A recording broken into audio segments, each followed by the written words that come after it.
तो अब हम लोग स्टार्ट करते हैं पॉलिनेशन के बारे में। तो पॉलिनेशन बेसिकली हो क्या रहा है हमारे पास कि हमारे पास में पॉलन ग्रेन तो बन गया, राइट। हमारे पास में पॉलन ग्रेन की फॉर्मेशन हो चुकी है, हमारे पास में एग की फॉर्मेशन हो चुकी है, ठीक है। अब ये जो पॉलन ग्रेन है ये क्या करेगा, ट्रांसफर होगा किसके पास में, टू द स्टिग्मा, ठीक है, टू द स्टिग्मा। अब ये स्टिग्मा क्या था, अब आपको याद हो गया होगा कि हमने ओवरी का स्ट्रक्चर, हमने जो है गाइनोशियम में सिंगल कार्पल का स्ट्रक्चर ऐसे देखा था। तो ये वाला जो पोर्शन था जहाँ पे हमारा पॉलन ग्रेन आकर के बैठेगा, अगर ये इसके कंपैटिबल का होगा तो ये इसको अंदर लेगी, मतलब कि अंदर फिर इसमें पॉलन ट्यूब वगैरह बनेगी एंड बाकी का जो प्रोसेस है वो होगा। बट अगर ये इसकी कंपैटिबल का नहीं होगा तब ये जो है इसको रिजेक्ट कर देगी, ठीक है। तो हमारे पास पॉलन ग्रेन क्या होगा, स्टिग्मा पर आकर के लैंड करेगा। तो वो कैसे आएगा, पॉलिनेशन के थ्रू आएगा, ठीक है। तो पॉलिनेशन क्या है, transfer of pollen grain shed from anther. तो पॉलन ग्रेन कहाँ से हुए, शेड फ्रॉम एंथर, यानी कि एंथर से जब वो झड़े, ठीक है, टू द स्टिग्मा, उसी को हम बोल रहे हैं पॉलिनेशन। बस अब ये फर्दर जो है 3 पार्ट में डिवाइड होती है पॉलिनेशन, ठीक है। Pollination is further divided into 3 parts. कौन कौन से, सबसे पहला हमारे पास आता है ऑटोगैमी या फिर इसको हम बोलते हैं सेल्फ पॉलिनेशन, ठीक है, ऑटोगैमी या फिर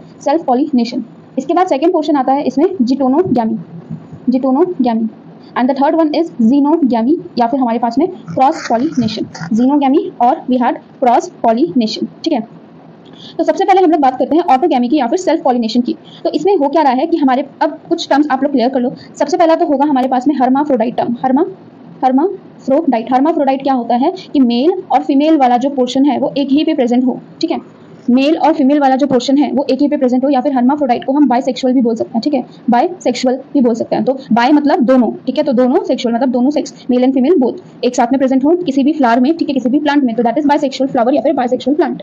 बट अगर वहीं पे हमारा मेल और फीमेल सेक्स ऑर्गन, ठीक है, वो अलग अलग बॉडी पे प्रेजेंट हो, सपोज हमारे पास एक प्लांट है जिसमें हमारे पास फीमेल का सेक्स ऑर्गन प्रेजेंट है और नेक्स्ट एक और प्लांट है जो कि अलग है उससे, उसमें हमारे पास मेल सेक्स ऑर्गन प्रेजेंट है। तो ये क्या है, डिफरेंट बॉडी पे है, तो इसको हम क्या बोलते हैं, यूनिसेक्सुअल बोलते हैं। यूनिसेक्सुअल मतलब कि यूनि मतलब सिंगल, तो सिंगल सेक्स एक में प्रेजेंट है, ठीक है। तो ये कुछ बेसिक टर्म्स है जिसमें हमें क्लैरिटी होनी चाहिए। तो अब हम सबसे पहले स्टार्ट करते हैं ऑटोगैमी या फिर सेल्फ पॉलिनेशन के बारे में। तो सेल्फ पॉलिनेशन से आपके माइंड में सबसे पहले क्या आएगा कि कुछ तो ऐसा हो रहा होगा कि जिसमें हमारे पास में बोथ मेल एंड फीमेल दोनों वाला पोर्शन एक ही में प्रेजेंट होगा, तो वहीं से वो क्या हो रहा है, सेल्फ पॉलिनेशन हो रहा है हमारे पास में। कि सेल्फ मतलब आपस में ही, राइट, यानी कि वो दोनों चीज एक साथ प्रेजेंट है, मतलब कि ये किसमें हो रहा होगा, बाइसेक्सुअल या फिर हर्माफ्रोडाइट वाले फ्लावर में हो रहा होगा, ठीक है। So this is happens in bisexual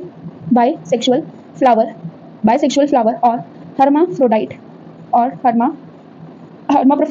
mail and female sex organ present on the same plant. तो सेम प्लांट पर मेल और फीमेल सेक्स ऑर्गन हमारे पास क्या होंगे, प्रेजेंट होंगे, दैट इज ऑटोगैमी या फिर सेल्फ पॉलिनेशन, ठीक है। इसमें क्या होगा कि सपोज हमारे पास ये है एक प्लांट जिसमें क्या है, इसी में मेल सेक्स ऑर्गन और इसी में फीमेल सेक्स ऑर्गन प्रेजेंट है। तो पॉलिनेशन के लिए पॉलिनेटर एजेंट की जरूरत नहीं पड़ेगी। क्यों नहीं पड़ेगी, क्योंकि सेम प्लांट